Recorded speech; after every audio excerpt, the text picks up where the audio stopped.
Welcome, welcome, welcome. Thank you. It's good to see you all.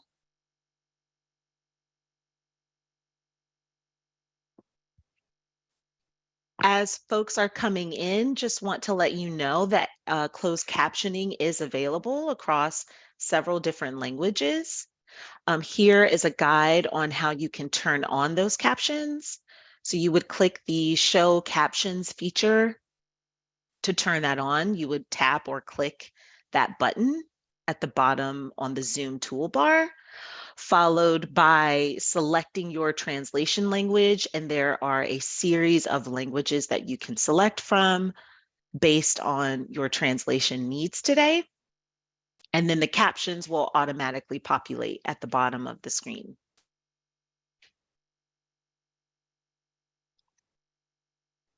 So again, welcome to our first STEM for Social Good Bootcamp of 2023. We're so excited to have you all here today.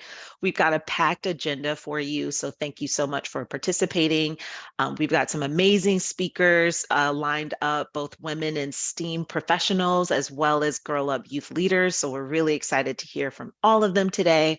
First, we'll kick us off with some introductions, followed by a really exciting presentation about oceans and opportunities to engage in advocacy for oceans, followed by our Women in STEM panel, where we will hear from some amazing professionals who have an incredible journey in STEM to share with you. We're also going to hear from either some of your peers if you're already a part of the Girl Up community, or if you are new to joining Girl Up, you'll learn a little bit about their experiences in our youth spotlight. And then one of those Girl Up leaders is going to facilitate a STEM solutions lab with us today. So here is your complete lineup of today's facilitators. My name is Lakia. My pronouns are she, her, and hers, and I am a manager of training and learning here at Girl Up. Our other facilitators here today are Kayla, Anusha, and Lillian, and Isabel. I'll let you all go ahead and come off mute and say hi to everyone. Hi, everyone. Welcome to the training today. I'm Kayla, the Senior Associate of Training and Learning here at Girl Up, and my pronouns are also she, hers. Hi, everyone. I'm Anusha Asem. I'm a Girl Up club leader, and my pronouns are she, her. Thank you so much for joining today. Hi everyone, my name is Lillian. My pronouns are also she, her. I'm a Girl Up Teen Advisor. I'm also a Girl Up Club leader. And thank you for being here. I'm excited to talk with you all. Hey everyone, I'm Isabel. My pronouns are she, her. I'm a Girl Up Teen Advisor, and I'm so excited to be with you all today. Thank you all so much. And so we'd love to learn a little bit about all of you who are joining us. So in the chat, if you would like to put in your name, where you're from, and whether or not you are in a Girl Up club, we'd love to learn that. And Kayla and our other facilitators can engage and interact with you. So go ahead and put those pieces of info in the chat. We'd love to learn who is joining us today. All right, so for those of you who may be new to Girl Up, we want to give you sort of a quick 101. We are a girl-centered leadership development initiative, and we're focused on equity for girls and women in spaces where they are either unheard or underrepresented. And we deliver evidence-based leadership development training through our girl-led clubs, programs, and events, including our STEM for Social Good programming that you are a part of today. And our leadership development programs have impacted 195,000 members through over 6,000 clubs across 152 countries. So we have quite the community. We were founded in 2010 and hosted by the United Nations Foundation. And we welcome all girls and youth of all gender identities to start a club and join our movement to advance gender justice worldwide. So before we get started with our programming, we really want to get a feel for your engagement in STEM, your ideas about STEM, what you know about our STEM for Social Good programming. Kayla is going to put a link in the chat for our pre-survey. It's going to take you to a link for SurveyMonkey. If you could take some time over the next few minutes as we can sort of continue through these introductions and information about Girl Up, it would be really, really helpful for us. It gives us really great insights and information information so that we can continue to strengthen our STEM for social good programming. So you may be wondering, again, if you're new, how you can get involved in this space. You're hearing Girl Up, STEM for Social Good, community, clubs, global reach. What is all of this? Well, there's lots of different ways to get started. You could start with clubs and campus activities. We'd love to have you get involved by starting your own Girl Up club, or there might be one in your community or nearest area that you just haven't heard about. So that can be a really great starting point. Additionally, you could even sign up to join our Girl Up community online. That will get you connected to other Girl Up members. You can network with other leaders, get all the information about our events and programs and offerings, and get all of the latest details on what we're doing. And then also too, as a young change maker, you're still working on your leadership skills. We have a Girl Up Leadership Academy that features a self-paced online leadership course. And that is another great way to not only strengthen your skills, but get involved with other peers who are doing the same. And obviously, you are excited about STEM, which we are really excited about. And so, our STEM for Social Good programming has a lot of different opportunities, mostly with training and events such as our boot camps. So, stay tuned for additional dates throughout 2023 to continue to get involved. We will have both virtual and in-person offerings. They are both hosted by our headquarters based here in Washington, D.C. in the United States, but then we also have regional STEM boot camps that happen all around the world. So definitely get connected with us too if you want to be a part of more of these types of events. And then if you'd like some access to STEM resources that you could use in a Girl Up Club, or maybe even at your school or in your community or just on your own, definitely think about joining our Girl Up community page.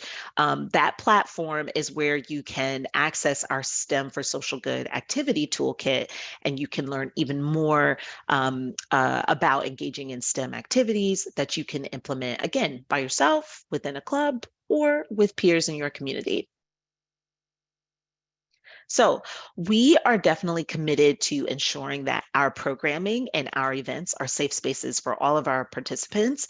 And so by joining us today, you are agreeing to uphold Girl Up's zero tolerance policy on discrimination based on race, ability, religion, sexual orientation, gender identity, socioeconomic background, language, ethnicity, worldview, citizenship status, age, or class. You're also agreeing to uphold the Girl Up zero tolerance policy on hate speech, bullying, violence, harassment, and exploitation. We really want to make sure that this is, again, a safe, fun, collaborative space for everyone to learn and be themselves authentically. But if you have any questions about that, please feel free to put that in the chat. And also, we want to thank our sponsors. They are the ones who make all of our programming and our events possible. Today's event is being sponsored by TE Connectivity, and we are really, really excited to have not only their commitment to this event, but also for their continued investment in our STEM for Social Good programming. So big thanks to TE Connectivity. And so now really quickly, would love to take a group photo. This is sort of a tradition with our STEM Bootcamp events. I would love to see everyone's favorite pose. So if you are comfortable being on camera, we'd love to take a quick group photo. And Kayla, because I'm recording and sharing screen and all of that, I may need your help with that. Yeah, so I think you would have to stop sharing for a moment. All right, and then we'll just wait for some folks to come onto camera. Let me go to full screen.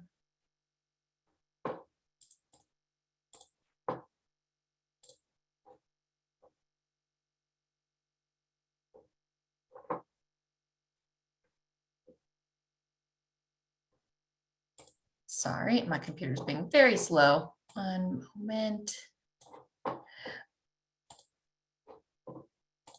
Okay, so I'll say 3, 2, 1, and then pose, and I'll go ahead and take the shot. All right, ready? 3, 2, 1.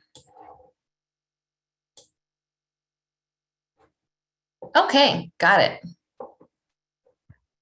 Awesome. Thanks so much. Thank you, Kayla. Great. And we'll share that photo out for folks. Alrighty, so now with our presentation about oceans, I'm going to go ahead and kick it over to you, Kayla.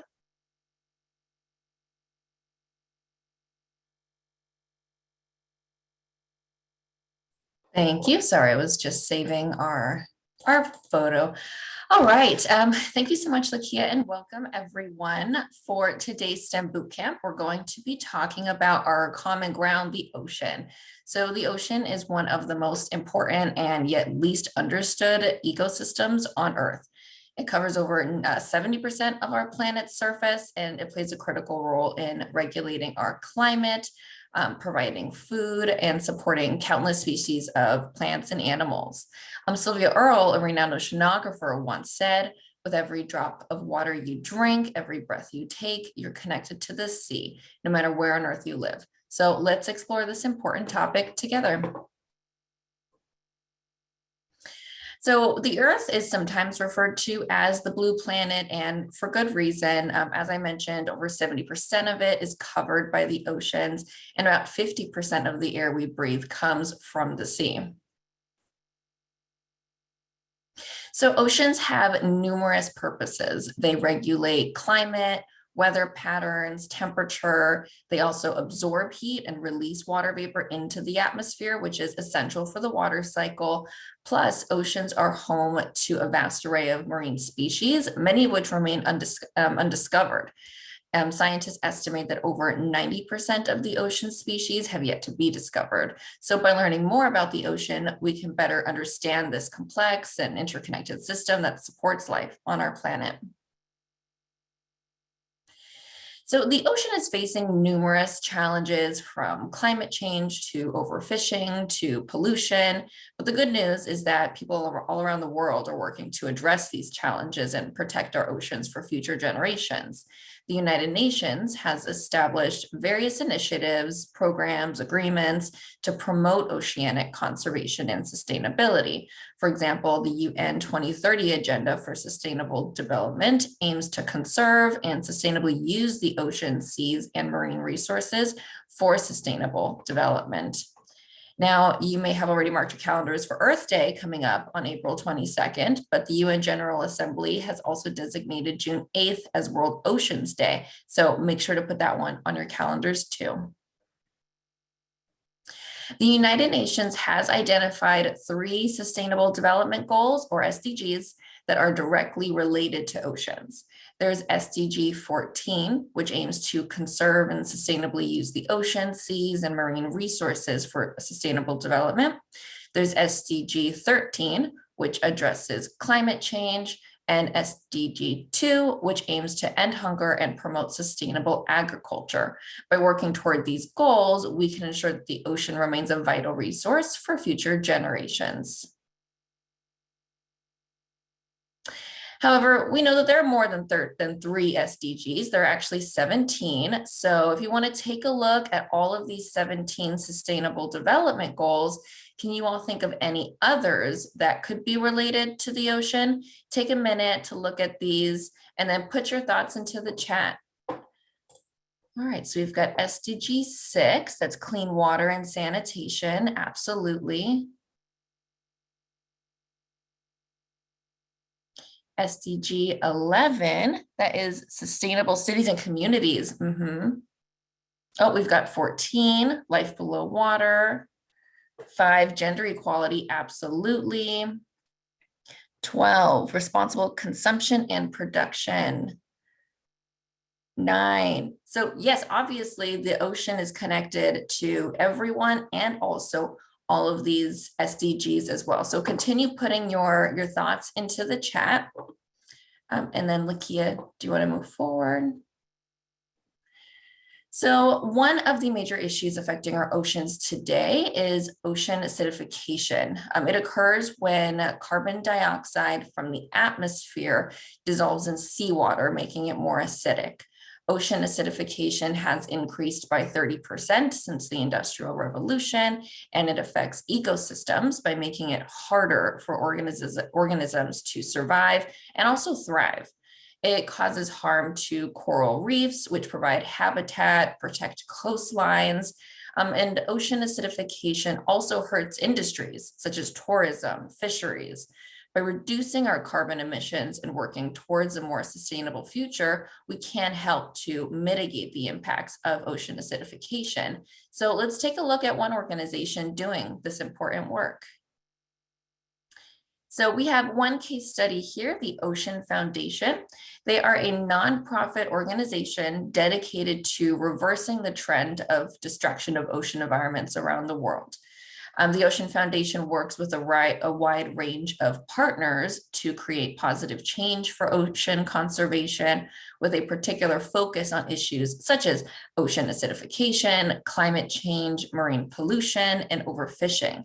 The Ocean Foundation supports research and monitoring, advocates for policies, promotes sustainable practices, and also engages in public education and outreach in order to combat ocean acidification.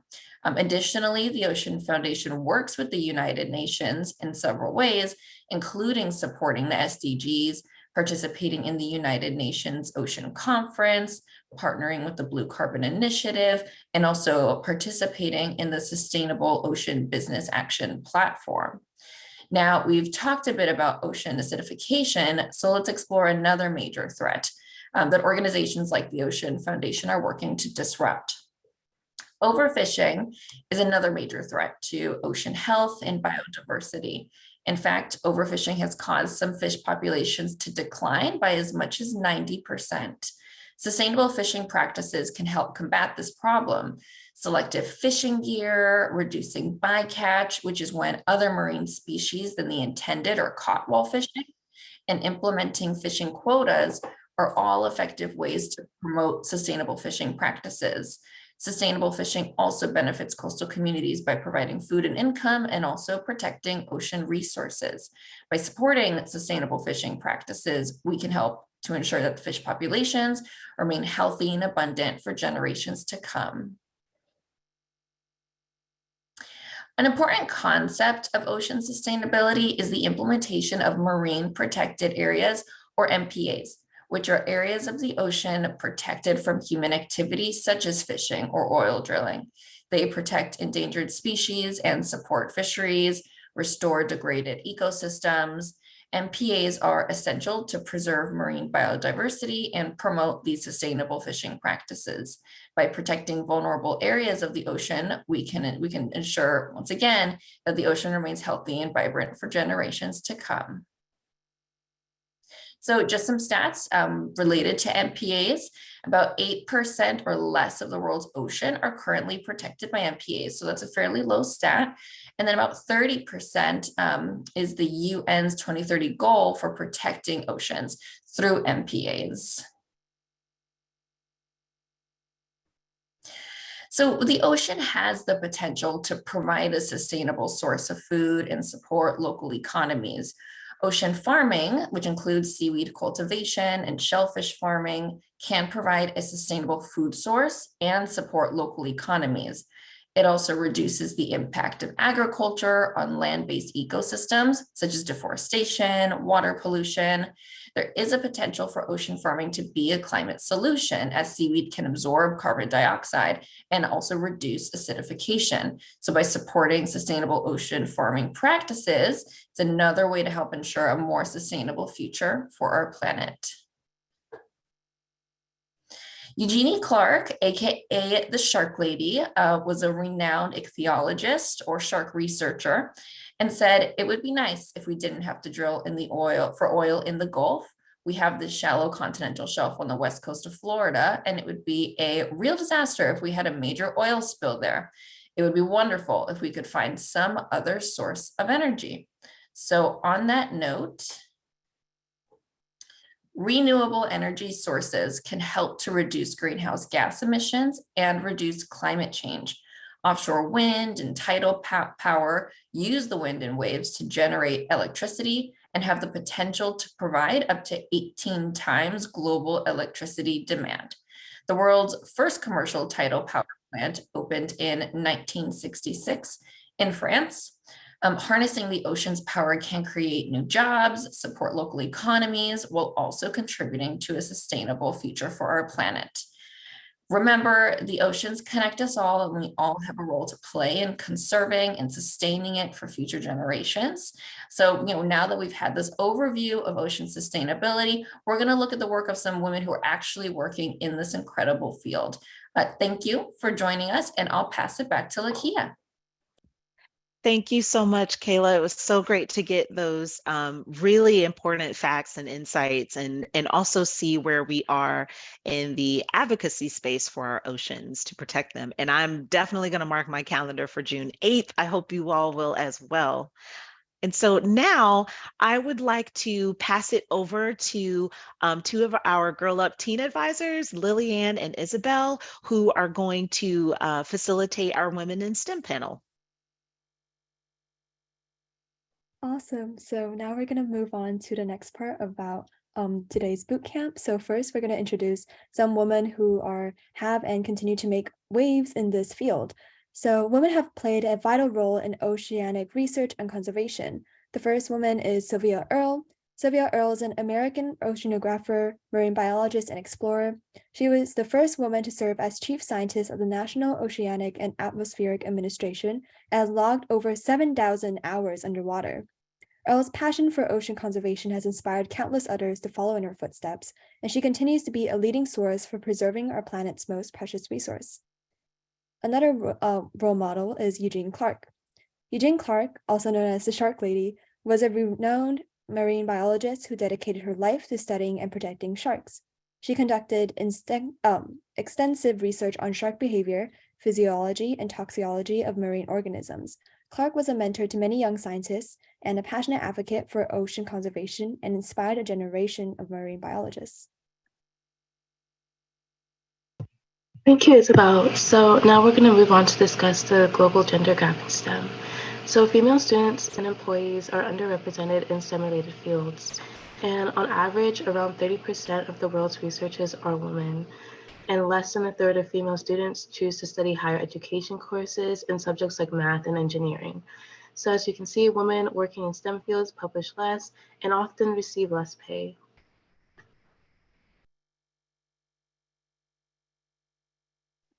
So as women in STEM and as participants in the Girl Up community, we know how important it is to see women in STEAM and women in STEM represented. So that's why we're so excited to transition to our Women in STEM panel. Today, we have three wonderful panelists, and we're going to introduce them one by one.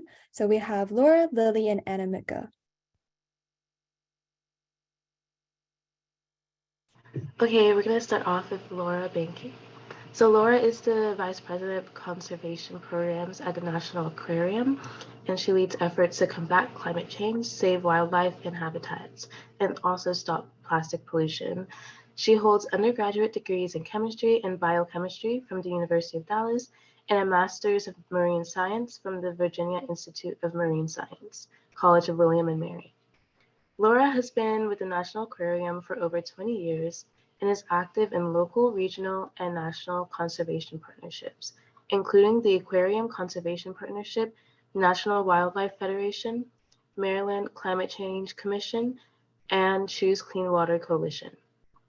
She also serves on the board of the Maryland League of Conservation Voters, and her focus is on sustainability initiatives, the Cheapskate Watershed, and meeting the National Aquarium's commitment to net zero greenhouse gas emissions by 2035. Laura lives in Baltimore, Maryland with her family and enjoys hiking and photography in her free time. Next, we have Lily. Lily is a marine biologist and drone pilot. Shortly after completing her master's program at Coastal Carolina University, she became part of the team at Saving the Blue as a field technician and expedition leader. Lily has been part of many shark research trips with Saving the Blue in Andros Island, Bahamas, furthering shark conservation through tagging, drone surveys, and visiting local schools to educate the community on the importance of green sustainable living for ocean conservation. Lily has been featured on many media outlets and also co-hosted Jaws vs. Kraken on Shark Week 2022, detailing her expertise on shark science. She's excited and honored to be welcomed as a panelist for this important summit. And finally, we also have Anamika. Anamika is a PhD candidate in oceanography at the University of Hawaii at Manoa. She studies viral ecology, a field dedicated to understanding the ways in which viruses interact and shape the natural environment. She's also a first-generation United States citizen and among the first in her family to have received a four-year degree. She is Punjabi and Afro-Brazilian, with a deep love for her intersectional identities that informs her advocacy for students who, like herself, come from low-income backgrounds. So again, we're so honored and welcome all of our panelists here. And thus we're going to begin our STEM panel. So our first question, which is going to be for all of the panelists, it's a two-part question. So the first one is, what sparked your initial interest in marine science and technology? And the second question is, what are some pivotal moments in your life, studies, or career that led you to where you are now in your career?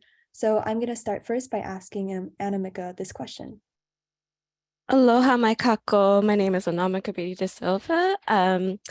And I didn't come to marine science in a very straight path. There were a lot of different roads that led to my life as an oceanographer here in the United States. I originally started my career as a terrestrial ecologist, and I was interested greatly in rainforest ecology.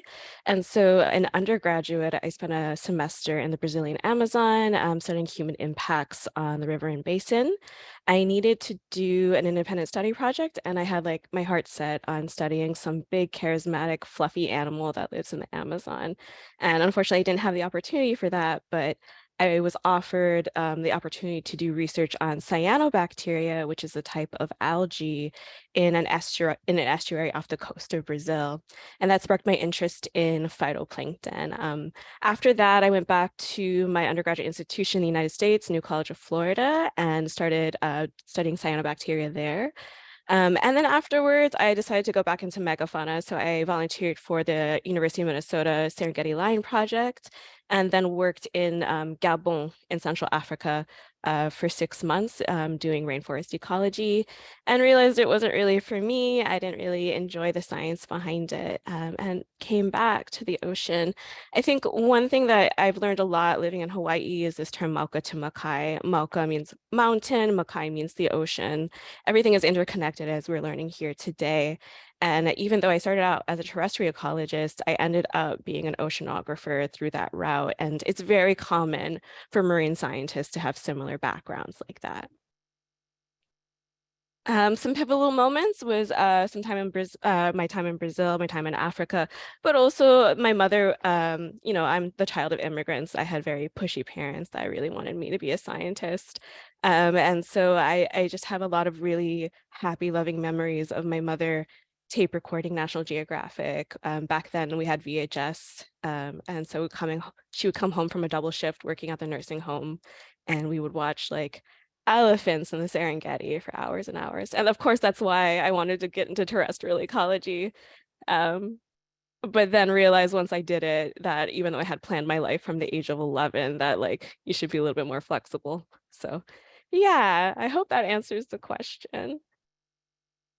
Wow, yeah, I really relate to what you said. And I think what you said was so powerful. Being the child of immigrants, having your parents sort of like cultivate that sort of sense of curiosity, I think it's really important. So thank you for your answer. And next, to answer the two-part question is Laura. Good morning, everyone. So I live in Baltimore, Maryland. I actually grew up here. For those of you that aren't from the United States, it's close to Washington, D.C., so on the East Coast of the US. Our state actually is defined by water. The Chesapeake Bay runs right through the middle of it.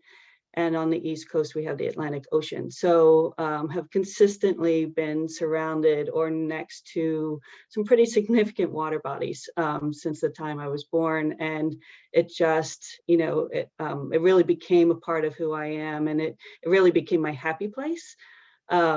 So I knew growing up and going into high school that I was science focused, but not laser focused on science. I do love some of the humanities, history, for example, and some other things. but really did like science and similar to Anamika, kind of hard science. I have undergraduate degrees in chemistry and biochemistry. And then when I had an opportunity to graduate and think about graduate school, marine science was one of the interests that I had. I actually applied in 4 different disciplines, including forestry and archaeology for graduate school. But marine science really, I think, in the end, won out, and happily so. So I studied marine science in graduate school, and particularly aquatic toxicology. And this kind of goes into the second part of the question. I was aquatic toxicologist, and when I graduated my master's degree, my first job was in the same toxicology work that I had done for my master's, but I switched my subjects from fish to humans.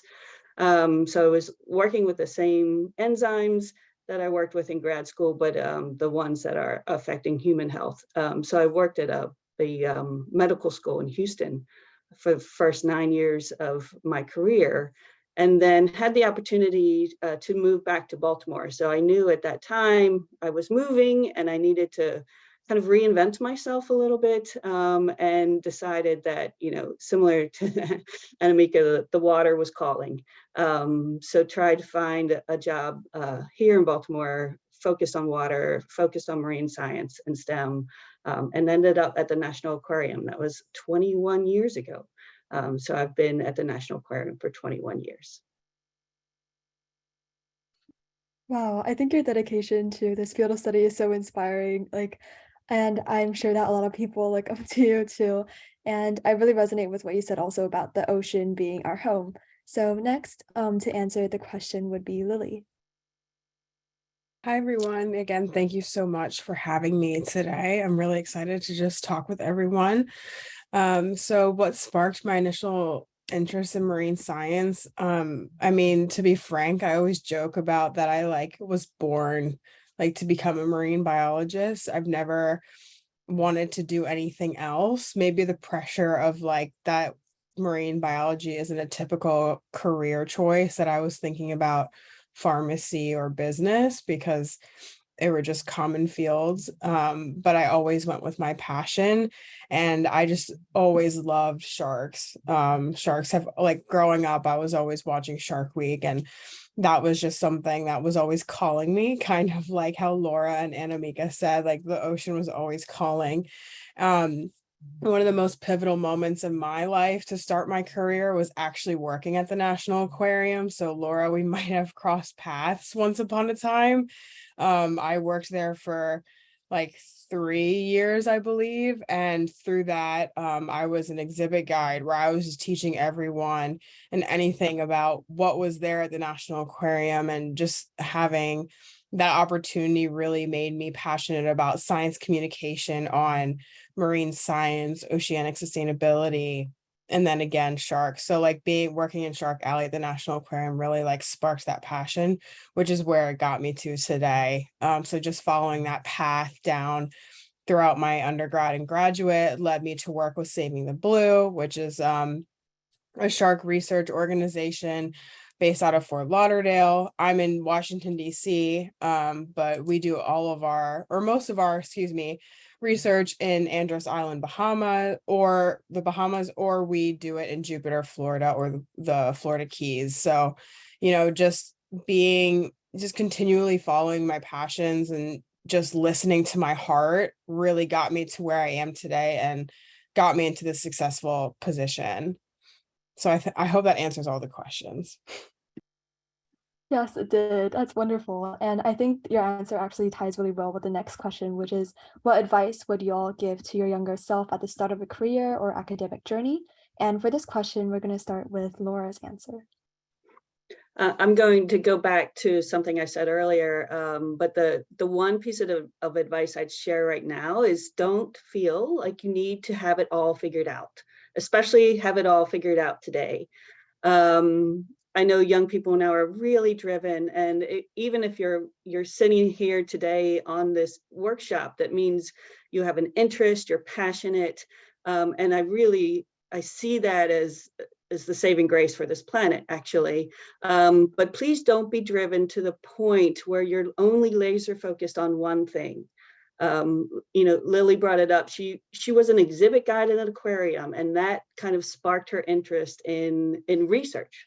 So please understand, similar to what Lily said, where your passions lie, and realize there's kind of it's a wide path. There's not one thing that you need to do. Keep your eyes open at all times. Understand who you are and what you want out of a career, because your working career is a significant part of your life moving forward. Once you get in, finish school, you're going to spend at least a third of your life working. So make sure it's something that you love. And please don't pigeonhole yourself into one thing. Keep your eyes open and understand that, there are opportunities out there you never even thought would be available, and they'll show up on your doorstep. And don't turn those away, because that's not how you envisioned your life when you were, 15, 18 years old. Yeah, I think that's really good advice. I definitely agree. Like today, we're so stressed about trying to find our passions at such a young age, where it's so important to really know what you want so we can have like a good time doing it as well.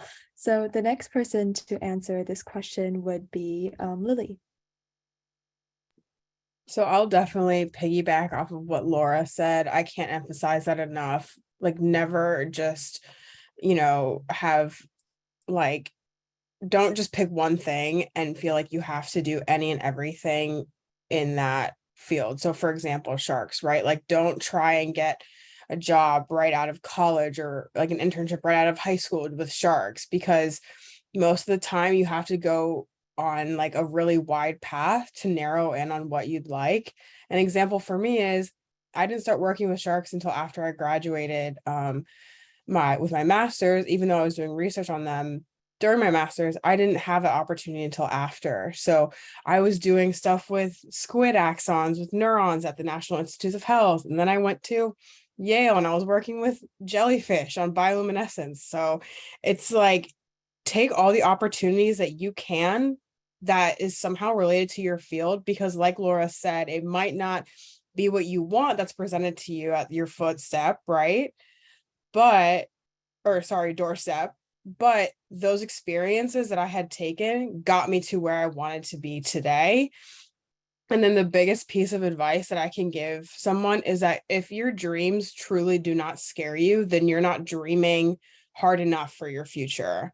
And my dreams always scared me of being a marine biologist and studying sharks. And to be honest, it still kind of scares me because I haven't gotten to exactly where I want to be. I'm still young and I'm still early career, but just having that dream of what I'm trying to achieve and knowing that I'm taking the steps I need to be to get there is what continues to inspire me. So make sure that your dreams scare you is what I'm trying to say, because don't ever be an imposter to yourself. Imposter syndrome is so real.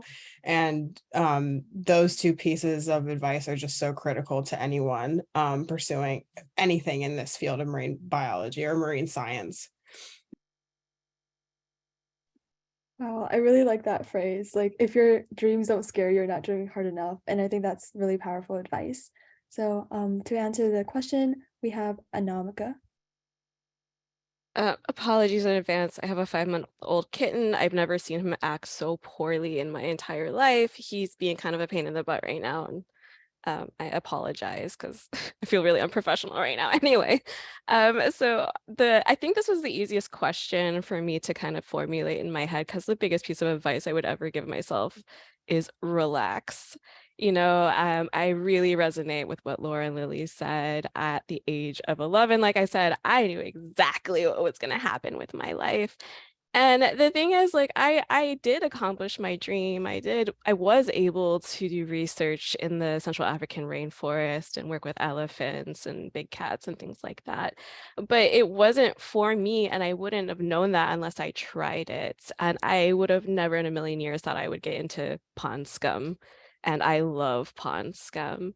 I think just enjoy the journey. I think if you've seen that movie Moana, you know, about wayfinding and here in the Hawaiian Islands, I've been learning a lot about the Polynesian Voyaging Society and how, you know, this ancient indigenous science guided all of these people to populate Polynesia. And these folks didn't know exactly what land they were going to, but they really trusted the stars and the clouds and the birds to guide them.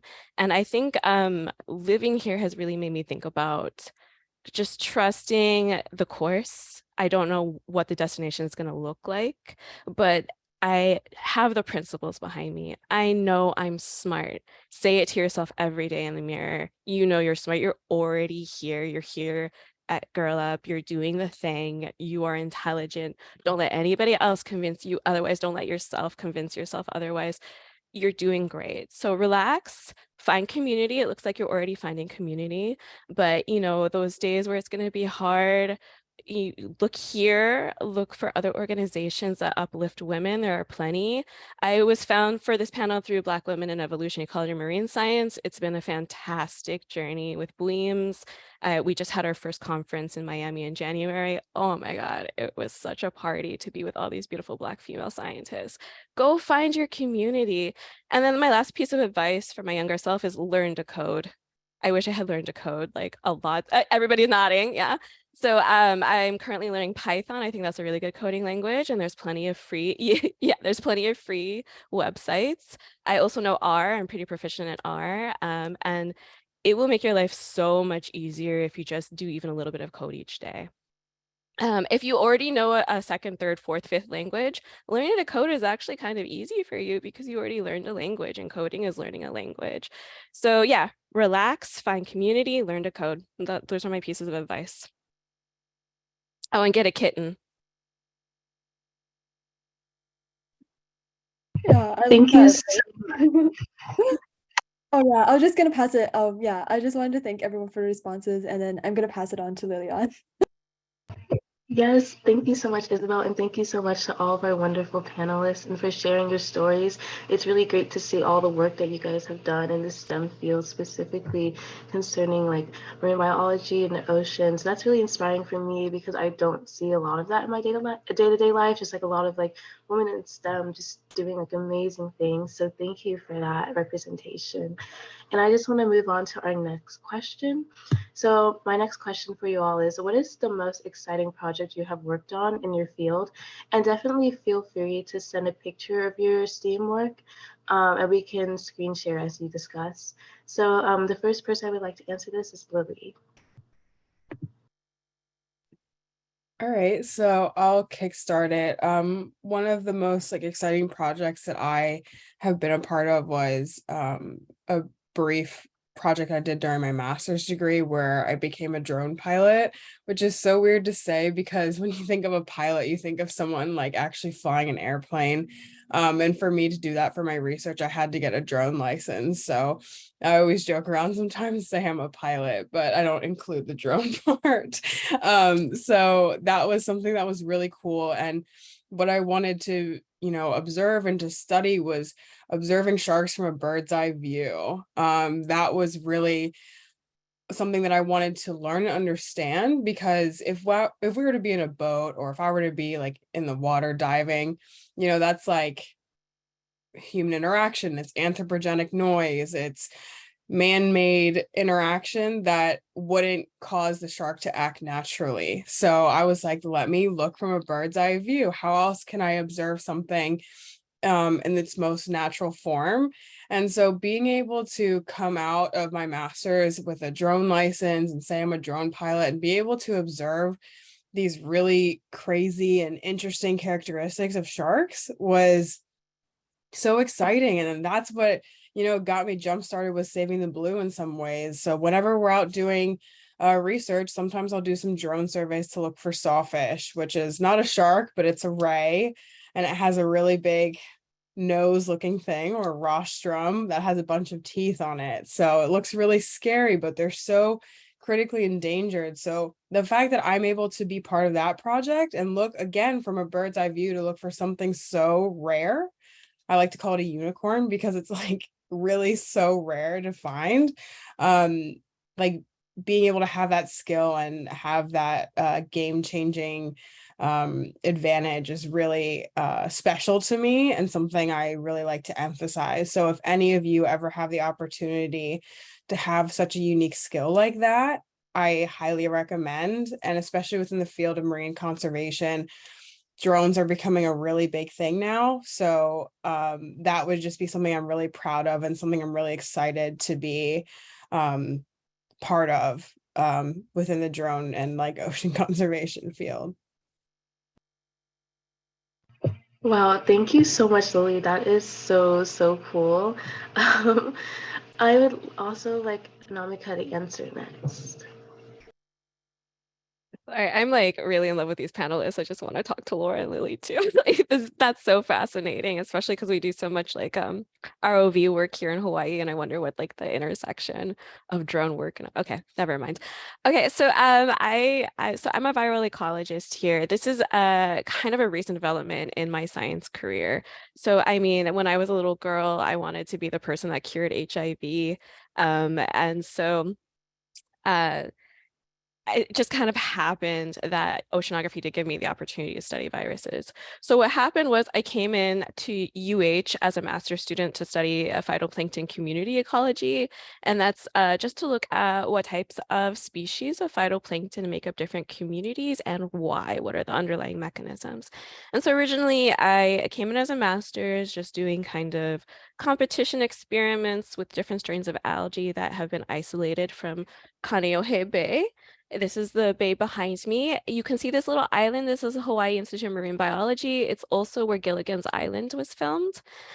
In the 7 years I've lived in Hawaii, I've never actually been to this island. I've been very unfortunate. We don't need to get into that, but so the viruses that I work with are actually isolated from here. And what happened was I was a couple years into my master's. My advisor walked into my lab as I was doing some things and said, hey, we just got a couple $1 million grant from NSF F-score. Would you like to be my PhD student? And I was like, I've been doing this for a couple years. I actually really love this. I'm going to do this. And so the project was to develop different algal strains that were actually resistant to viral infection in order to understand how we can tie different types of diverse phenotypes, different physical attributes of algae. Why are some resistant and why are some not? And so this launched me into a world of bioinformatics, which is the study of different genetic differences among organisms. This launched me into a world of really understanding viruses, which I had some background in because I have a degree in biology, but viruses are weird and we don't really understand them. And particularly in the ocean, everywhere we look, we find these weird viruses that don't make any sense, that really kind of make the line between cellular life and viruses a little bit more wobbly. And I am now on the cutting edge of a field that was only really developed like 2 or 3 decades ago. And so this has been really exciting exciting and frustrating to develop these tools, to understand how these things that we don't know, we just discovered, really affect everything in our lives. There was that quote by one of the female oceanographers at the beginning about how every other breath we take from the ocean, but viruses affect that oxygen, that it affects the carbon cycling and it affects the nutrient cycling in the ocean. And so it's still very misunderstood. So this is the most exciting project that I've worked on. Not only that, but if you're unfamiliar with NSF EPSCoR, it is a United States federal grant that you have to collaborate between multiple institutions. So I'm on a team of 40 different scientists studying from undergraduates all the way up to like a literal 90-year-old PI. And so learning from other people and their expertise and their backgrounds, all these international collaborations from people coming from different countries, it's been really good for me. And I've been really enjoying learning more science communication and having to explain a lot of these complexities. And I've been able to win awards for it. So that's pretty great too. So yeah, that's my current exciting project. Thank you so much for sharing. I think it's so cool how you mentioned that you're like one of the, it's like an earlier field and you're like one of the few trailblazers who are exploring that. And I think that's really interesting to get involved in something that doesn't quite have like a lot of research to back behind it yet. And you're one of the first to really like go and find that. So thank you. Next would Laura like to share and answer this question? So I've been in the field for quite a long time at the aquarium itself, for 20 years. So I've had a lot of really great experiences. I've tagged sharks, I've tagged osprey, I've worked with sea turtle nesting in Costa Rica, and we rescue seals and sea turtles on the east coast of the US. But when you ask questions like this, I feel like it's like asking who your favorite child is. It's like not really fair. They're all pretty wonderful. So my answer is always going to be my next project. It's what I'm working on now. It's the exciting thing that's happening now. And I don't know if we're able to share a picture of it. If you can see this on screen, it's our new waterfront campus at the National Aquarium, expected to be installed in June, opened by June of next year. The Baltimore Harbor, similar to a lot of harbors around the world, is hardened. We saw hardened shoreline, so it slips and places for boats and whatnot. We've kind of taken away all the natural ecosystem that was there and made it kind of attractive as a harbor to begin with. And so we've lost a lot of the ecosystem services. We've lost a lot of the habitat in these areas, and we're really trying to bring this back into kind of our urban areas. And this is our model urban waterfront. This is something we hope to build and grow and create as a model for other urban areas. We have just inside our building at the National Aquarium, we have 1 million people that walk through our doors every day from all over the world.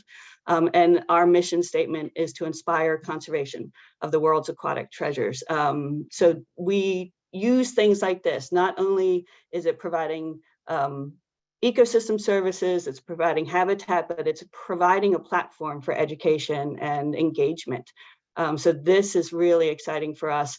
I said we have 1 million people walk in our doors every year. We have 4 million people walk through this area, kind of by our doors every year. So a tremendous amount of people that we can engage in conservation and ecology, and just really excited to get this in the water next year.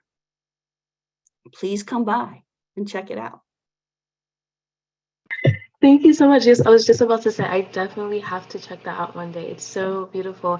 And I love how you mentioned that with like all the millions of people who see it every day, that will just like inspire them to just learn more about conservation, just to educate themselves more about that. And hopefully more companies take on and implement some similar waterfronts. So thank you. I do want to move on to the next question. So how do you guys think marine science and technology can be used to further global sustainability? And Anamika, would you like to answer first? Sure. So this was one I really had to kind of discuss with some of my colleagues last night, and to kind of understand my own point of view, because I feel that the ocean, its power and sustainability can come from, for example, blue energy, these kinds of things. But for me, having taught intro to oceanography to so many undergraduates, I really feel that its power for sustainability is how it connects us and how it brings us together. Um, those of you may know about the hokulea. It's the canoe that the Polynesian Voyaging Society used to travel around the world. They took their canoe and they went all around the world. There's pictures of them with Desmond Tutu and in South Africa going around the world, just kind of spreading the word of our interconnectedness and how the ocean really affects all of us and how we all have a stake in the ocean. I feel like no matter what your academic background, what your job is, whether or not you go into marine science ultimately, it is undeniable the fact that the ocean fascinates us. The ocean really gets us impassioned to do what is right I have seen so many of my students when I lead discussion with them about what is the right thing to do in this situation that's tied to global conservation. And a lot of them are not from a coastal community, they're from a landlocked place. And they say, oh, okay, so that marine event that happened however many years ago in the Pacific Ocean, I felt it in Arizona because of what the climate does when there's a blob outside of California and that kind of thing. So I think that's what it is. I think, National Aquarium, Monterey Bay Aquarium, all these organizations that really do amazing outreach science communication have really brought in the public and taught them so much to the point where even in my short stint as a PhD student, I'm already seeing a lot of changes in how my students answer their questions and how they're informed. So that's what I believe marine science can do. I believe we are really good science communicators and that we can connect each other and talk to each other about these issues. Yes, definitely. There's lots of intersectionality there. And I definitely do agree with what you said about how the ocean interests us all, because even me, I'm not necessarily interested in pursuing marine biology, but it's so fascinating to me hearing all of y'all's stories. And now I'm kind of like, maybe that's something I should do more research on. So thank you. Laura, would you like to answer next? Sorry, yes, of course. I actually have a water bottle that says water connects us all. So I love your answer. But I'm going to go in a more practical route, I think, and you showed it in the slides introducing this topic. I mean, the big crisis of our age and for ages to come is climate change. And the ocean has a lot of kind of answers to some of the climate change challenges that we're facing right now. But there's always a trick. Right now, renewable energy is absolutely the way we need to go if we're going to kind of protect our blue planet. And the ocean has a lot of options. You saw the tidal, a picture of the tidal energy. I don't even know what to call it. That was done in France. And then offshore wind energy is also something that's being developed, and rightly so. I just want to caution everyone that, we can't say renewable ocean energy is going to be the answer and let's open the doors and let people develop. We need to make sure, as scientists, this is our job, to make sure it's done in a way that does not harm ocean resources. There's nothing we build on this planet that doesn't affect, part of it. So we need to make sure that the things that happen when you need to build an offshore wind turbine really protect the wildlife and the ecosystems in that area, as well as the human dimensions. Obviously, when we build things like renewable energy, we need to make sure that that energy and the jobs is going toward the right communities, the communities that are kind of paying for this work in the first place, and making sure job creation is done in a way that is equitable and, kind of forward thinking. We have to do these things smartly. This is for many of us, this is a new frontier, and we're not going to do kind of ocean exploration and energy development the way we did oil and gas. It's just not sustainable and it's not going to work, and we're smarter than that. So we just need to make sure that happens. The other piece, though, that's equally important is kind of sustainable food systems. There's 3 billion people on this planet that rely on seafood, whether farmed or caught. And we need to make sure that we continue to provide the nutrients that's needed for our populations, but in a way that is sustainable. You saw, I think, the quote earlier about 90% of our food fish populations are in decline and under some serious pressure. That is not sustainable. We have to make sure, as we build these systems and as you wonderful young women grow into these jobs, that we are looking at the whole system when we look at opportunities and answers to some of our biggest challenges here on the globe.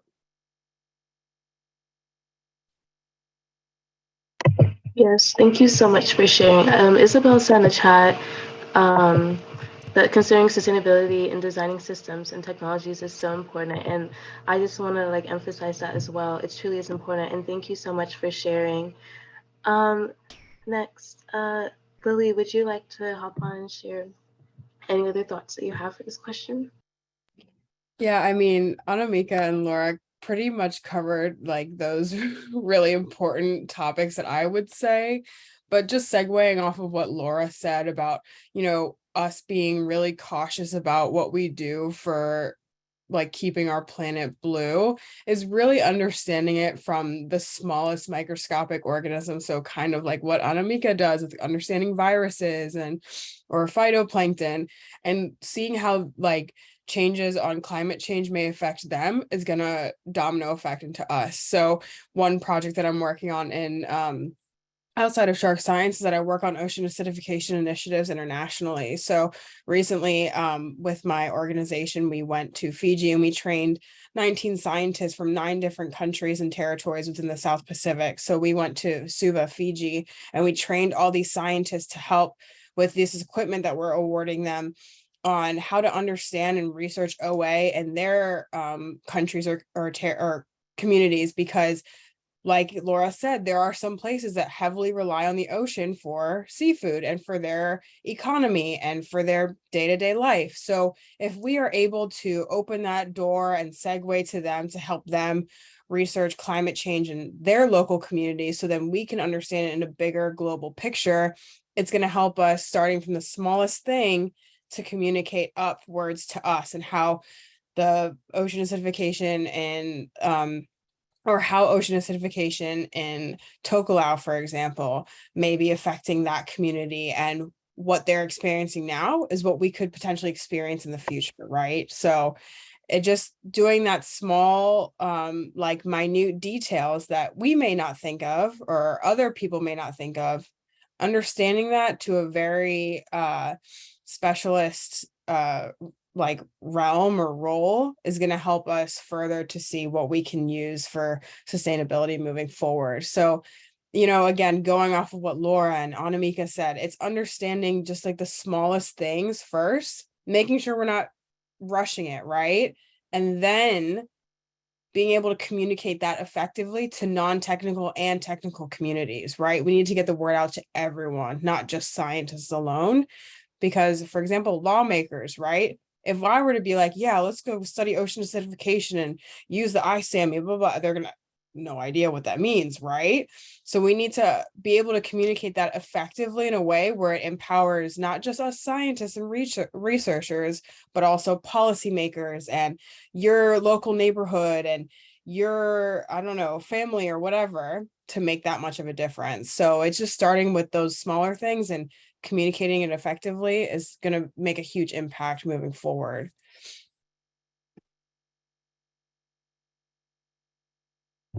Thank you so much, Lily. And that was the last question I had for everyone. So thank you for sharing your experiences, and just also thank you for the time that you guys spent talking with us today. So next, I just wanted to open up the Q&A to anyone in the audience. If you guys have any questions, feel free to put them in the chat.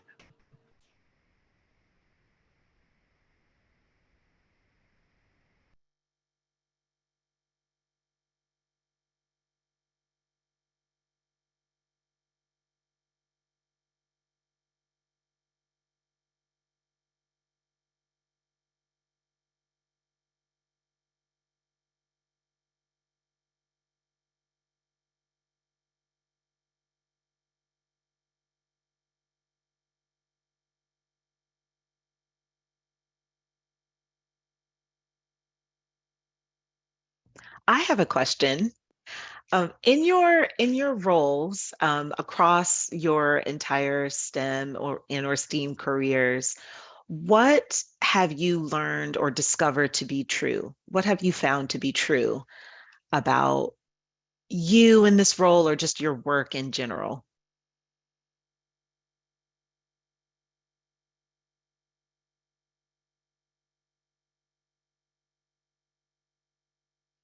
I just have been realizing lately that I'm a really great scientist. That's what I've learned to be true. I have a friend that's studying for her comprehensive exam, which is the exam when you're getting your doctorate, where you kind of like prove you deserve to be in the academy. She turned to me today and she's like, "Hey, Anamika, what's the paradox of the plankton?" I'm like, "Oh, that's Hutchinson 1961." Like I could pull the paper out of my brain. And I think certainly in my experience as a young woman, I was taught to doubt myself quite a bit. And finally getting to the point where it's like, no, I'm really good at this. And it's hard to say, like, even now I have like a twinge of fear, like, oh my gosh, I'm gonna think I'm so stuck up, which, I have to work on that and talk to myself. Why do I feel that twinge? So what I've known to be true is the more I've gotten into this, the more I explain my science to other people. Events like this really help me understand that, like, I actually do have a handle on this, and it's not just a fluke that I'm here in the academy. And I think I'm going to just take that comment and go the next step. Obviously, you have to build your own confidence. But once you've been in the workforce for a while and you've kind of shown your confidence and your expertise, people start listening to you. And that's really powerful. I have to pinch myself every once in a while. It's like, oh, because I said it, somebody did it. Like, what? It's wonderful and great and powerful, and you need to make sure you're kind of using that power rightly. But don't forget that that is kind of the end goal. As you grow in your career and your knowledge, you're going to get to a point where people are going to listen to you, and just make sure that you're focusing on the right things along the way. I'm going to go off of what Laura and Anamika said. I think for me, what I have found that is true is that I am smart, I am capable of doing this, and most importantly, I have a seat at this table. Being a minority and being a Hispanic, Latinx scientist has not always been the easiest, because this field sometimes can be dominated by white males. So being able to stand up for myself, be confident in myself, and make sure that I'm letting everyone know that I have a seat at this table just as much as everyone else does, it really does make that much of a difference. Like Laura said, if I like suggest something and then someone does it, it's like, oh my gosh, wait, what? Like it makes that much of a difference in like yourself and how you view yourself. And then also like just in a scientific standpoint, I mean, it's kind of like how everyone says, like, if you don't love yourself first, then how can other people love you? It's more of like now use that as a way in your field. Like, if you don't feel confident in yourself, how are other people going to view you as confident as well, and like someone that they can rely on? So I learned that really by focusing that energy and transferring it into a professional standpoint has really helped me in my career, and I've gotten really confident and like gotten into some opportunities that I didn't think that I would get into at this point in my career. So that's what I would say to that answer.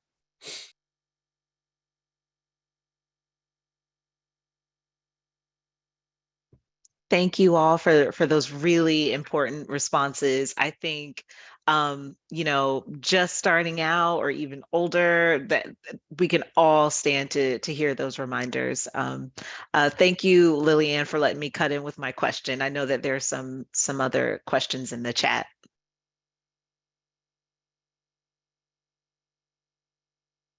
I think someone asked, what is the gender ratio in the marine science field? Do you ever feel intimidated?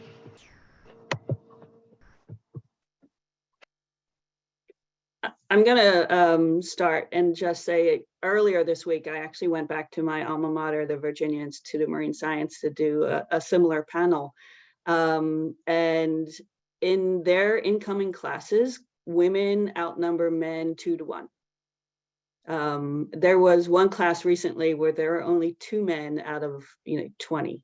But it is a growing field for women, and I think it'll only be better for it. But that's how it is. That being said, Lily referred to the fact there's a bunch of older white men that are hanging on. They're the ones, farther in their career, kind of leading the work. Please rely on their expertise. They have a significant amount of expertise when it comes to marine science, but maybe not so much as trying to build a diverse workforce that's needed to be able to kind of move the work forward in a way it needs to go. So learn that balance. Please don't discredit somebody's expertise because they don't relate to you. So understand where that balance is. It's super important, but continue to push for the kind of women in marine science, any minorities, marine science, anything, because the better diversity we have in this field, the better we're going to be for it in the end. And just to chime in, my entire class was all women. It was 10 of us that came in together. We were all women. It's continuing to be like that here at the University of Hawaii. And also be choosy on who your mentors are. Talk to multiple people in the lab. My PI is a white guy, but he's amazing. He marches with me in Black Lives Matter marches. He has, made sure that he is heading the DEI search for our new dean of diversity in our school. But talk to people, find somebody that is similar to you, either in your gender identity or ethnicity, and ask them, is this a safe place for me to be? How do I navigate this situation? But it is starting to be a really great place for women and a lot more women in power. I have an amazing department head right now who will just fight for all of the women in our department. So it can be intimidating in some other places. I know I've heard horror stories from other schools, but make sure that you're talking. That's that find community advice that I gave earlier. Yeah, I mean, I would definitely, I'm going to piggyback again off of what Laura and Anamika said. When I was an undergrad, a majority of my classes were female dominated. I would say it's about the 2-to-1 ratio, like how Laura said at VIMS. Then in grad school, it was pretty female dominated as well. I would say like a little bit more than half female dominated. So like Anamika and Laura are saying, it's slowly become a woman dominated field.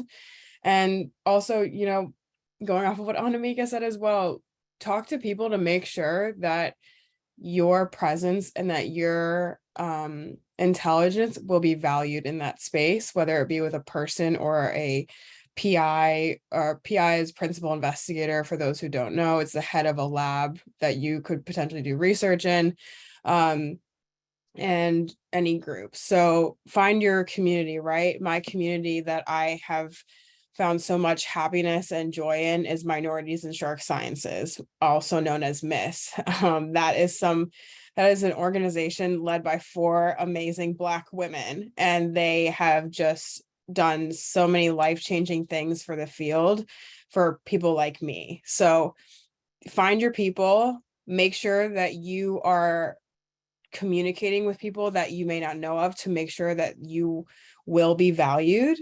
That is a huge thing. Make sure you are valued in the space that you are in. Don't ever let anyone else tell you otherwise. And see what people may know about that organization or that university or that, job, right? See what people say. And if by having that background knowledge is going to help you gear which avenue to go, whether you should pursue it or whether you should look a different way. So that is my advice. Yeah, thank you all so much for your advice and your knowledge and sharing that with us today. I think there are a lot more awesome, great questions in the chat. I think that if the panelists are willing, we can comment their answers or something along the lines. And I'm excited to pass it back to Lakia for the rest of our event today. Thank you all so much. Just a huge thank you to our panelists, Anamika, Lily, and Laura. Thank you for sharing your insights. Your journey has been so incredible to learn about. I've been in youth programming for my entire career, but you all got me over here thinking, well, maybe I should think about Marine biology. I can't even swim. That's how convincing you all are. It's like now I want a career in this. So thank you all so much. And thank you to Isabel and Lillian for facilitating this panel. And so with that, I'd like to pivot over to our Girl Up Youth Spotlight. We want to highlight some of our own Girl Up change makers and have them share a bit about their experiences as Girl Up leaders. So I'm going to be introducing and sharing a bit about both Anusha, Isabel, and Lillian, and then asking them each individually a question about their work with Girl Up. So I will start with Anusha. Anusha is a 20-year-old writer and amateur data scientist, passionate about gender and economic equality and working to promote change at the personal and community level. She has organized webinars and events about mental health, sexism, and women in STEM. She's the founder of Girl Up Emirates in the UAE and the Cognitive Coven. Anusha aspires to enter the field of biomedical research to work on gender data gaps and under-researched female health issues. So welcome, Anusha, and I would love for you to share a bit with us about your Cognitive Coven project. Hi, thank you so much. So I've been a part of Girl Up for like 2 years now, and I felt really inspired by the resources that we have for STEM for social good. And I've been a part of webinars like this. So I've always, felt like really inspired about this topic. And I'd like to like go back to a statistic that we even looked at over here. I think it was shared while we were looking at the gender gap in STEM. So something that me and a few other Girl Up leaders were thinking about is how only 30% of researchers are female. So we thought, why don't we encourage girls our age to get into this field and think about research and develop that interest? And we personally had that interest as well, but like in the country at the moment, there weren't a lot of opportunities. So we thought, let's try to make our own. So we made a sort of platform where anyone who's like from 13 to 24 years old, they can do research on any issue that they feel affects them, and they can upload it there. So our goal is that we like welcome more girls and women and sort of encourage them to develop this interest. And we sort of get like empirical evidence for issues that are important to us so that we can advocate for them better. And so it's really open to anyone. So if you're joining here and you're thinking of participating, even you can join. And the level of experience you have, it doesn't matter that much, because we're really open to all levels of experience, and we just sort of want to like guide and like inspire each other. I hope that makes sense. Thank you so much, Anusha. And we'll definitely make sure that your Cognitive Coven web link is in the chat. And thank you so much for sharing a bit about that project. That sounds really exciting and a really great need to fill in that research space. So thank you. Next up, we have Isabel, who you all have been hearing and seeing just now with the panel. Isabel is an 18-year-old gender equity activist and computer programmer from Taiwan. Isabel is passionate about leveraging STEM to solve societal issues and fostering inclusive feminist environments where youth thrive. Currently, Isabel serves as a Girl Up teen advisor and a STEM working collective co-lead for the UNGEI's Young Feminist Coalition, Transform Education. So thank you, Isabel, again, for your leadership and facilitation with the panel. Would you like to share a little bit about your work and experience as a Girl Up teen advisor? Yeah, of course. Thank you all so much for having me today. It was wonderful hearing more about the field of marine biology and conservation, also hearing from wonderful panelists. Regarding my work as a Girl Up teen advisor, all I can say is I really, really appreciate the Girl Up community. I think whether you're a teen advisor, a youth leader, a club leader, whatever way that you're involved in Girl Up, even just attending webinars such as this, I think you're immediately sort of pushed into this community of really strong women and genderqueer people. And I think that's something that's so powerful and so needed, especially in today's day and time. And as a Girl Up teen advisor, I've had some really wonderful opportunities, such as moderating this panel.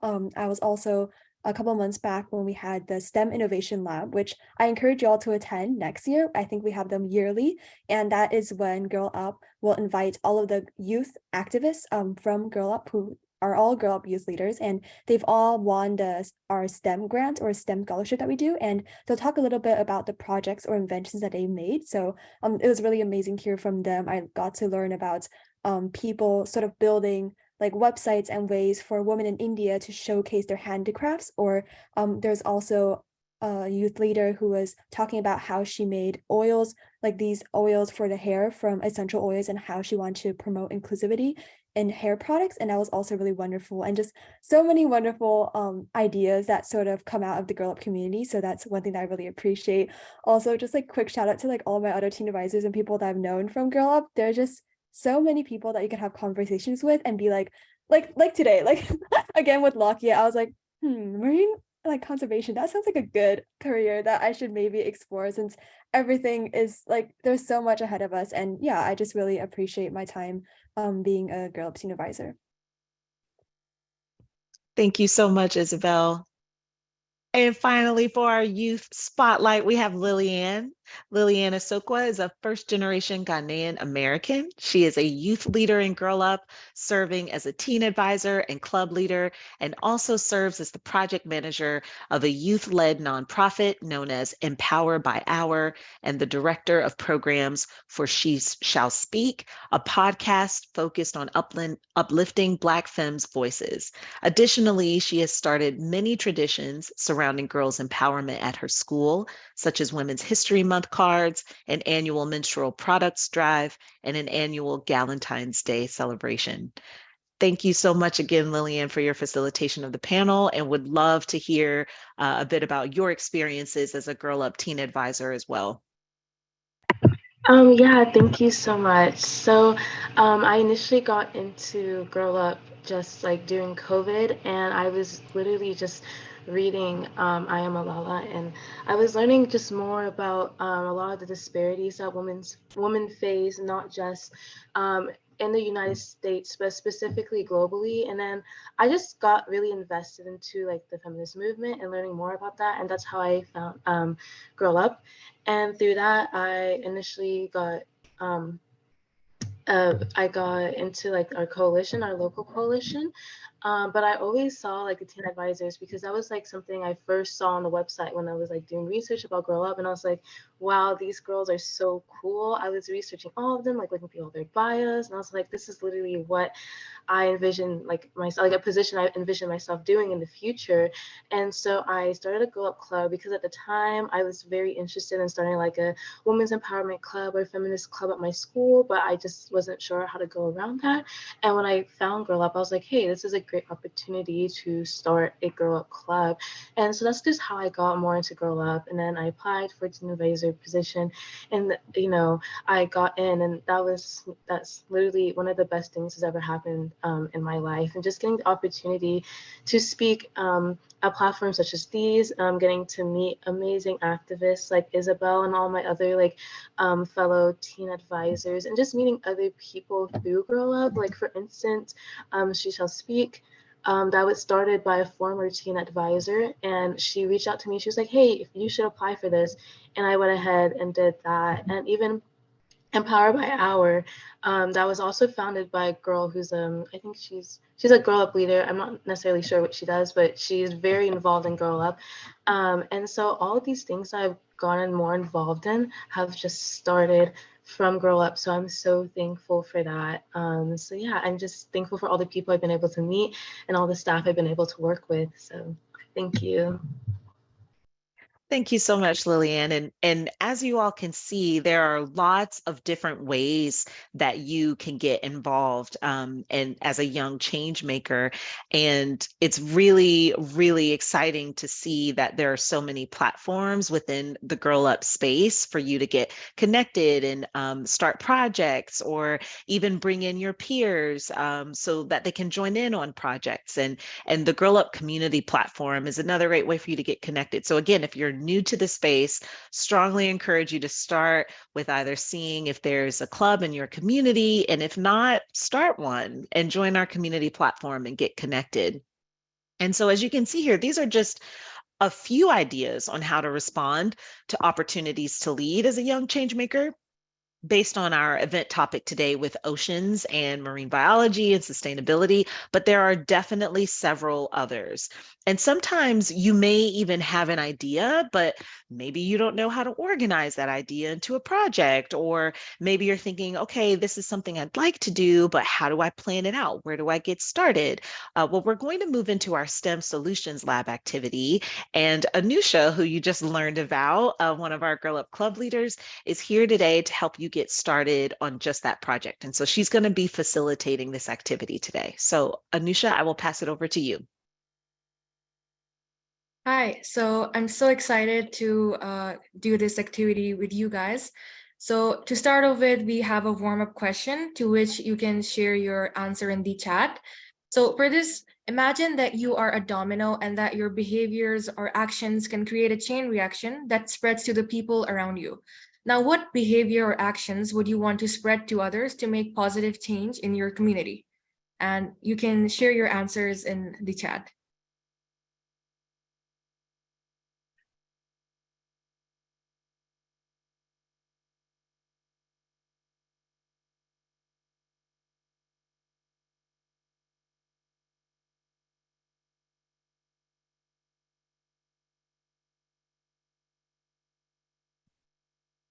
Environmental protection, teamwork, yeah, those are great answers. And I feel like when people they observe these things, they feel inspired, and you sort of start a chain reaction by which it becomes more widespread. Oh, that's amazing. Aditi has shared that they have already done this. They have made their friends get into the habit of carrying bags when they go out to avoid taking plastic bags. So it can even be like small choices, small actions. You can influence a really large change if you spread it enough. And Abby says being acceptive to others, yourself, people's beliefs, and other ideas that need to be accepted. Those are really great answers. Thank you for sharing, guys. If you answered this question either in the chat or to yourself, then there's a good chance that you would be called a positive deviant. It's okay if you're not familiar with that means. And trust me, being a positive deviant is a good thing. Positive deviants drive social change in their communities.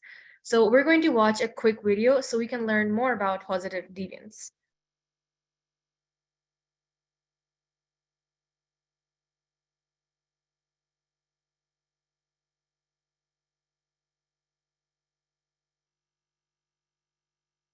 Have you noticed that sometimes social problems stay the same or get worse?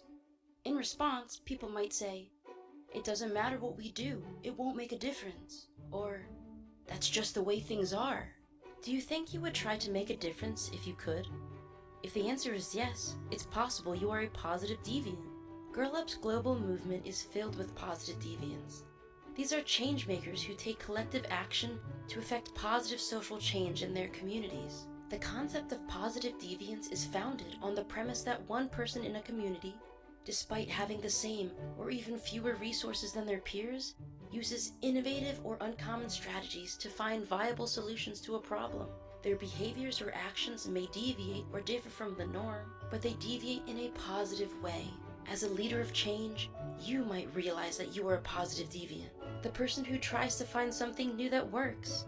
Or you might find other positive deviants and partner with them. When one person works to discover a unique solution or approaches a problem in an effective way, it can spread to the wider community and change lives, like a domino effect. Your skills as an individual are a resource to create positive change. However, it's important to engage with community members to deepen your knowledge of the issues you want to address, as well as discover practices and strategies that are relevant and effective. Think about the issue you want to address. Now think about Girl Up's core issues: gender-based violence, women in science and sports, STEM for social good, sexual reproductive health rights and justice, mental health and wellness, and girls' education. Identify one issue that you care about, and then use the KWL framework to explore the issue. K stands for what you know, W stands for what you want to know, and L stands for what you have learned. First, ask yourself what you know about the issue and what you want to know about the issue. For example, I know that gender-based violence affects 1 in 3 women around the world. After you've distinguished between what you know and want to know, begin conducting research to learn more about a problem or challenge that relates to gender-based violence.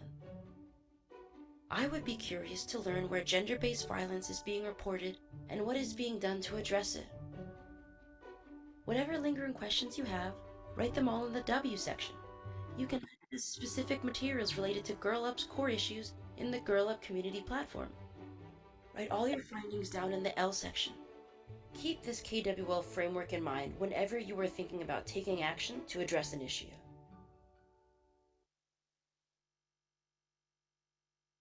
So to summarize, a positive deviant is a change maker who takes collective action to affect positive social change in their communities, as we've seen in the video.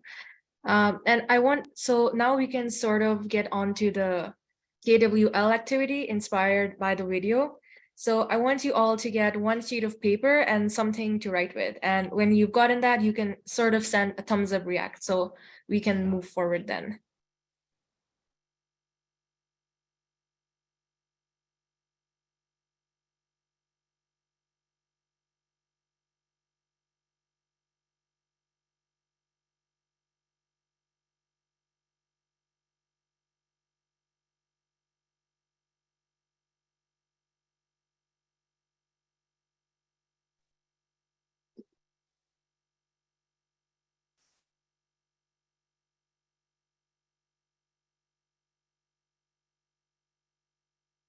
Okay, so I've seen a few thumbs up, so I think we can go ahead.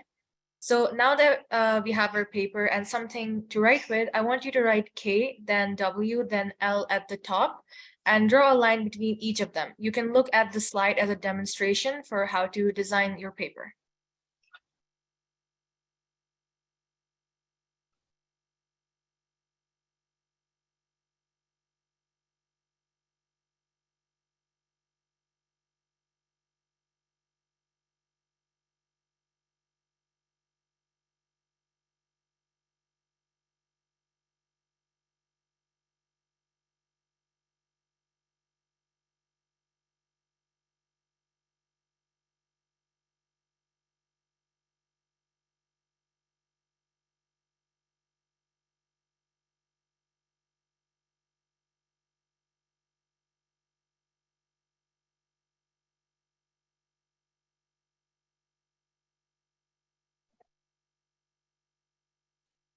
Okay, so wonderful.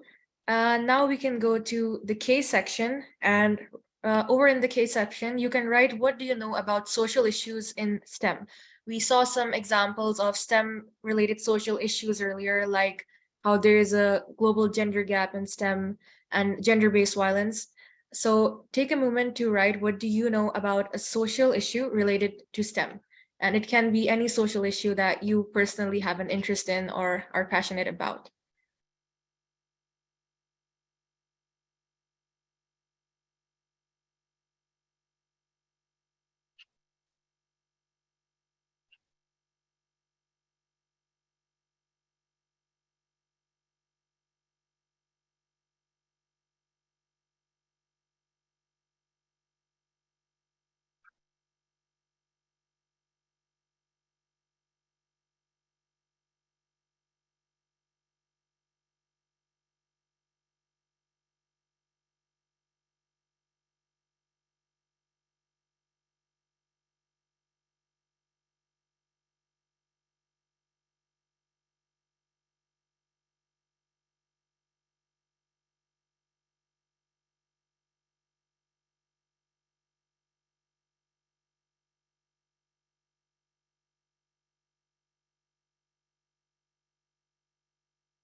Okay, great. So now we can go to the W section. Here you can write what you want to know about the social issue in STEM.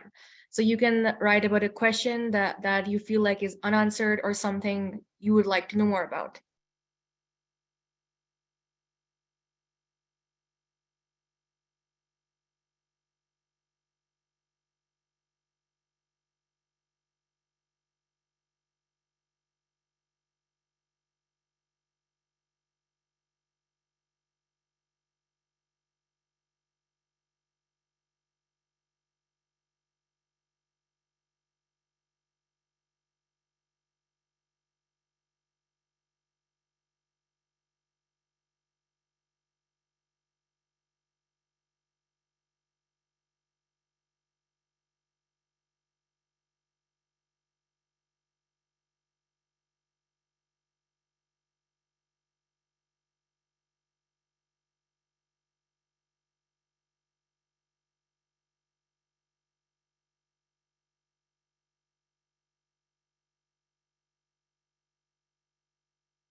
All right, now we're at our last section, which is L, and that stands for what you've learned. So we won't have time today for everyone to research what they want to know. So instead, we're going to write down sources where we can get this information, maybe for the questions that you had in the W section. So for example, as your resources or your sources, you could write Girl Up Community on your list so that you can check out the resources available there to learn more about STEM and even get information that could help you learn more about your social issue of choice. So take a moment to write down your ideas.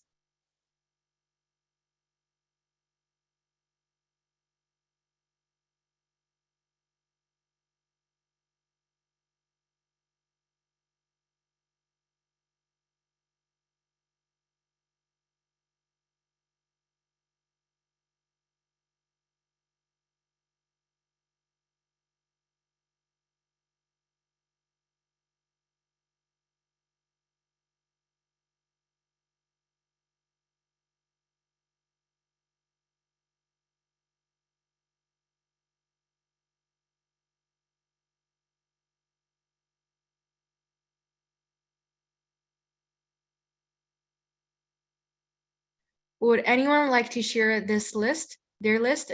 You can come off mute if you'd like and read out your answers.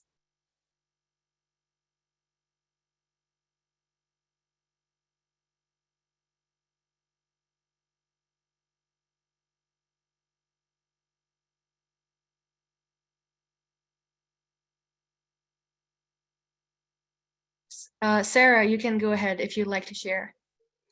Well, in the no list, I wrote down climate change because it's like a topic I kind of know about it. And also, like all the animals and species that are in danger of, disappearing. Then in the want list, I wrote that I want to learn more about the biomaterials and I don't know how you say that in English because I wrote my list in Spanish, but like the sustainability and like circular economy as a way of solving some problems and some like issues that industries are creating, like the impact in the environment. And where can I learn more about it? I wrote down books and also some courses in Coursera because I think that there are so many free like places where I can learn more about this. That's a really interesting topic, Sarah, and I like the sources you shared as well. Would anyone like to share their answers?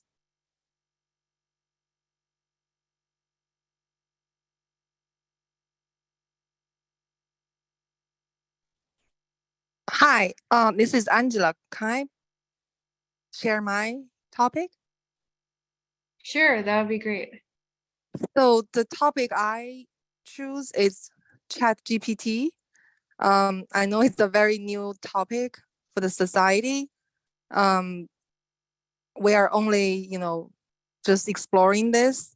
So I want to know how the future AI, how does that impact our society in the next few years? So I know there has been lots of discussion for this topic, so I would like to probably research more.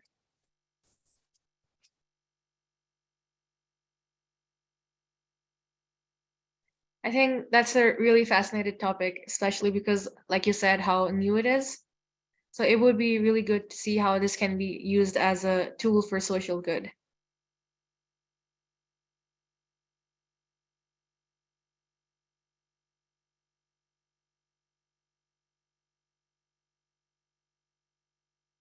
If anyone would like to share their response, they can just come off mute or they can even share in the chat if they'd like.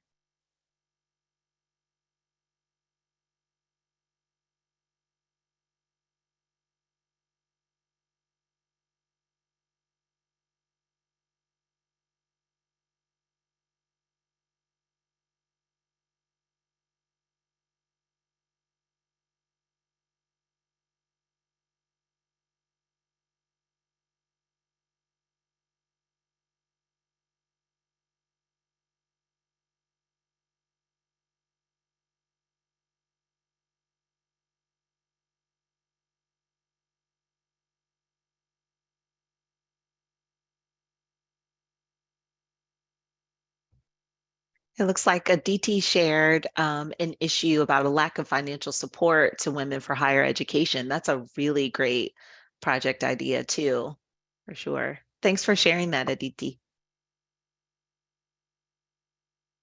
Yeah, I feel like that's really relatable for so many women and girls. It's definitely an issue that should be more worked on.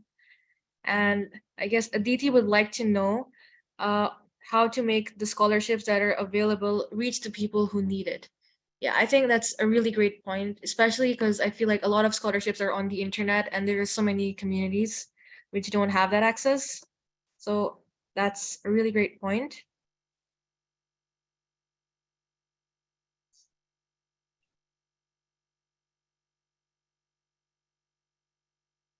And Aditi, would you like to share any sources where we could learn more about this, or where you think your questions could be answered?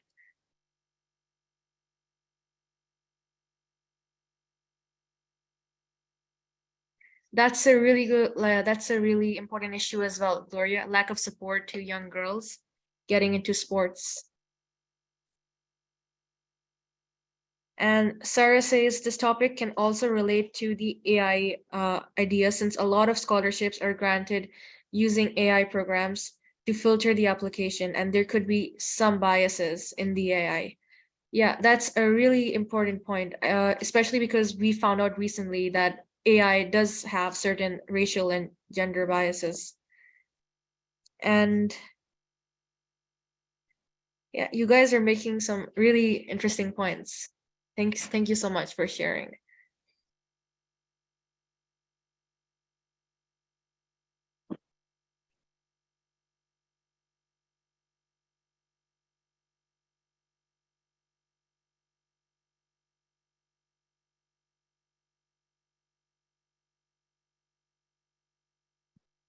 So thanks so much for participating and sharing, everyone. These were some great ideas for social change in STEM.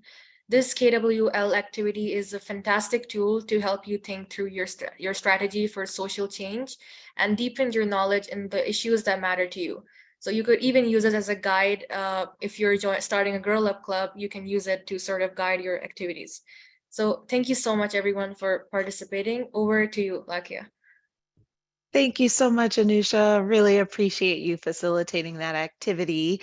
And thank you all again for your participation in today's boot camp. Really great to hear about these project ideas. Girl Up has various funding opportunities through our STEM for Social Good program. So hopefully you'll keep some of these in your back pocket as we announce at a later date those funding opportunities. So to wrap up, we just have some closing announcements. If you'd like to continue again to stay engaged with Girl Up, of course, we encourage you to do so. And as another reminder, please stay tuned for more of our STEM Bootcamp dates throughout 2023. We'll be offering both virtual and in-person STEM Bootcamp events. Our Y-Sci camp is coming up this year, which we're really excited about.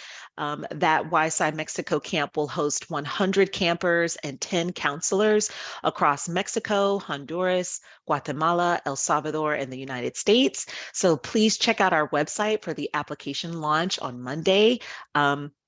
All expenses are paid, and it's a really great opportunity for girls who are interested in STEM to explore their interests and have a lot of great cross-cultural experiences with other like-minded girls around the world. And all sort of simultaneously engaging in STEM activities and projects throughout camp. Also, our Global Leadership Summit is back for its 12th year, and we are so excited. You'll need a free Zoom account in order to register for this event this year, so please check out the link in the chat to learn more. And we will also be sending out an email to everyone who has attended today with all of these links so that you can also get more information and join. And again, if you are not already on our Girl Up community platform, we strongly encourage you to do so. It's a great way to become a part of our Girl Up Global Network, meet and network with other young leaders, get all of these fantastic resources across our STEM for Social Good program, as well as our several other programs. Also, you'll get really great announcements about various Girl Up opportunities and events. So definitely check out the website and get registered. It is free to sign up, and it's a free account to have. And then also, we would love your feedback on today's STEM Bootcamp event. The post survey is just about 4 or 5 minutes to complete. And this is a really helpful feedback for us. It helps us strengthen our STEM bootcamps and help bring you the opportunities that you enjoy the most. So we thank you in advance for filling this out and strongly encourage you to take, again, just 4 or 5 minutes to share your feedback on today's bootcamp event. And then again, we just want to send another big thank you to TE Connectivity for their support for this event. And thank you again to all of our fantastic panelists, Anamika, Lily, and Laura. Thank you for sharing your time with us today, as well as our fantastic Girl Up speakers who are always awesome and inspiring. Thank you for being here to facilitate the panel and our Solutions Lab activity. And also, we want to thank all of the event attendees for being with us today. Thank you for spending time, and we hope that you enjoy the rest of your day and your weekend. Thank you all so much for being with us today.